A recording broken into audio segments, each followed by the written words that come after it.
Days before Christmas 2017, BLM Mustang Astra stepped off the trailer in Glenmore, Pennsylvania. Formerly known by her neck tag number 6136, the 5-year-old mare had spent the last year in holding, and this was her first step into domestic life. BLM Mustangs are America's feral horses that are managed and protected by the Bureau of Land Management. The population of numerous herds across the country must be controlled in order to sustain natural resources and to ensure the health of the horses. Therefore, excess horses are rounded up and removed from the range and are later made available for adoption. They can be identified by the BLM-issued freeze brands on their neck, each consisting of information unique to that horse. There are multiple ways to adopt BLM Mustangs. It costs only $125 to adopt one at an adoption event around the country, or you can bid on ones available through the BLM Internet auction. Horses offered online are often flashier, bringing in higher prices through bidding, such as Astra, who was purchased at the end of a close bidding war. Mustangs are slowly becoming more popular on the East Coast. Therefore, the BLM is broadening the span of their adoption events and Internet adoption pickup locations to include states such as New Jersey, Pennsylvania, and Ohio. I'm Chelsea Bowen. I've been involved with Mustangs for a little over 4 years now. Folly, my Palomino, was my first one. And I get them from the BLM, gentle them, and then show them in eventing. Astra's from the same herd as 2 of my other Mustangs, Cedar Mountain, and they're just lovely, lovely horses. And I had seen Astra right after the roundup in some photos, and been following her since then. She had a foal, and I wanted to get her and the foal, but they wouldn't ship them east. So I kept looking to make sure where she was. She still hadn't been adopted, and then they listed her on the internet adoption. And I just couldn't let her go. I've known Valerie for a while, and she really needed a Mustang in her life, and it was kind of the perfect situation where this horse needs this person, and that's kind of what I love doing most, is finding the right horse for the right job and the right person. So it was kind of meant to be. Astra originated from the Cedar Mountain herd management area in Utah, as did 2 of Chelsea's other Mustangs, Luna and Soleil. Astra is the Greek word for star, thus making the group of Cedar Mountain Mustangs the sun, the moon, and the stars. Gentling is the process every adopted Mustang must experience with their new owner, and refers to the initial steps required in the horse-human bond before more advanced training can progress. An animal is considered gentled when it can be approached, handled, haltered, and led without the animal attempting escape. The process of breaking Astra has been different from breaking domestic horses in the sense that when I got her, there was nothing pre-installed. So she comes from the wild, untouched, uninteracted with other than the roundup process. And she has no prior notions of what to expect, and honestly, neither did I. So, and normally a horse that you would get, a 3-year-old or a 2-year-old that I had started before has at least already, been halter broke, been exposed to people, been fed over the fence, and she didn't have any of that. So we were starting from a complete blank slate, which has been an advantage and disadvantage in a lot of ways, but I would say that the biggest difference is that I've had to teach her everything from what a human is to what a halter is, to getting used to being near a halter, let alone slipping one over her head, and teaching her how to lead with it.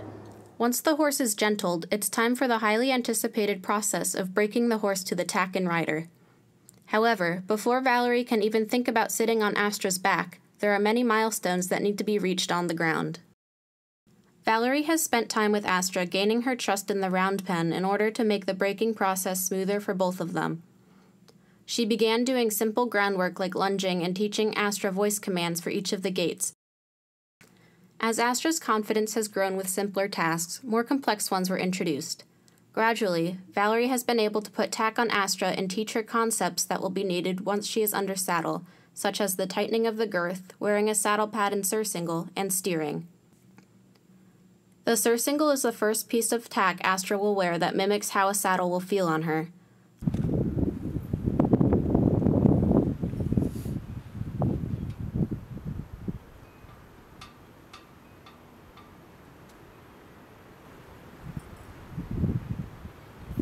Like to most horses, it feels funny at first.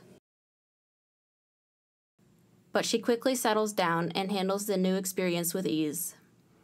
Next, her halter is swapped out for a side pull bridle, and she begins to learn about rein aids, facial pressure, steering, and eventually ground driving. Ground driving is a training exercise used in order to get the horse used to responding to what the rider's aids would be while mounted, but while being directed from the ground. While walking behind the horse, the trainer can teach them to whoa, back, and turn. This makes for a safer and more prepared horse once the time arrives for the first ride. My training methods with Astra from the beginning have been, I've kind of played it by ear, but for the most part I would consider it a little bit of what people expect natural horsemanship to be, but I would consider it more of like common sense horsemanship. I haven't followed any particular person's methods.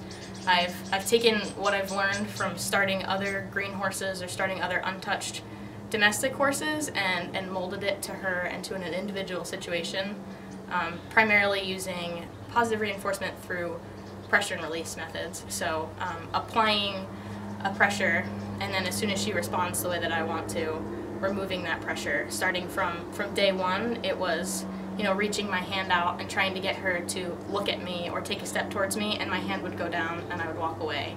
And from there I've kind of built on that what pressures she'll handle, and grown from there all the way to touching, to saddle blanket, to a saddle.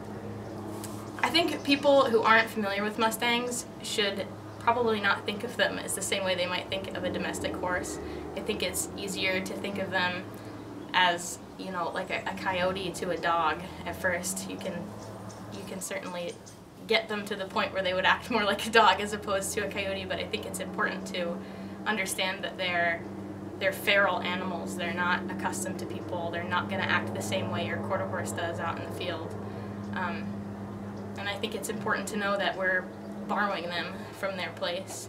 So they're not necessarily ours. It's more like we've been lended them. I enjoy working with Mustangs because they're just so intelligent. They really hone into your body language and pick up on everything you ask of them very, very quickly. And if you're very clear in your direction, they just come around to that very well.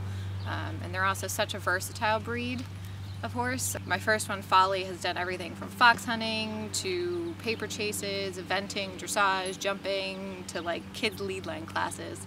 And there's just nothing a Mustang can't do. Another crucial aspect of training horses, especially Mustangs, is desensitizing. Domestic horses become accustomed to many stimuli from the time they are born, but for a Mustang who spends the first part of their life roaming barren plains and deserts, the hustle and bustle of their new life in captivity can come as a shock to them. Valerie has introduced Astra to a variety of objects, sounds, and movements from the time she arrived on the farm in order to get her used to things she might encounter as a domestic horse. Being exposed to these stimuli by somebody she trusts will make her less likely to spook at them, which is especially important for a horse being trained for riding and driving. Things like flags and tarps have all been a breeze for Astra, whose calm demeanor and curious, willing personality has shown through during her training.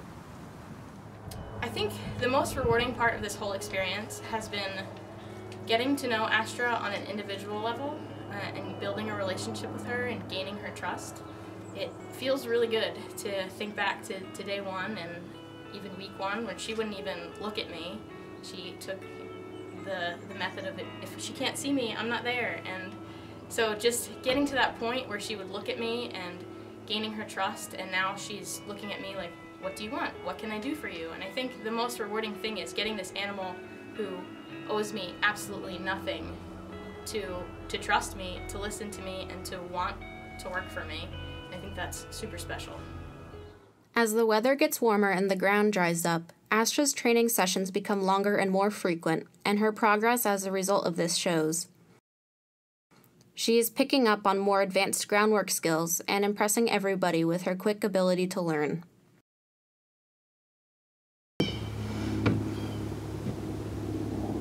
The next step in her training as a riding horse is to start getting her used to having weight on her back.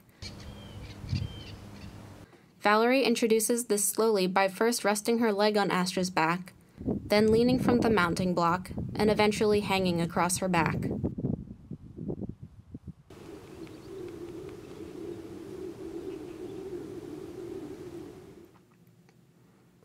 From there, Astra starts becoming accustomed to the tack she will wear while under saddle.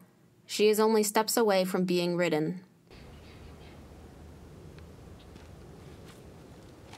I think the biggest challenge for me in training Astra has been gaining her trust, and it's a mental game. You can't go in that round pen with the mindset like you're gonna accomplish XYZ today.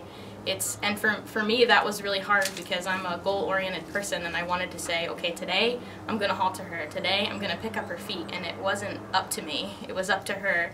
So it was different from training a domestic horse, and has been difficult for me to reach that level of zen and meditation before I went in there completely blank, tuned into her, and willing to listen to what she wanted me to know, and going from there for our lesson for the day. As the days go by, Astra is as prepared for her first ride as she can be, and it's time for the big moment.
All of the small milestones reached on the ground have paid off for Valerie and Astra, who handles her first ride with ease.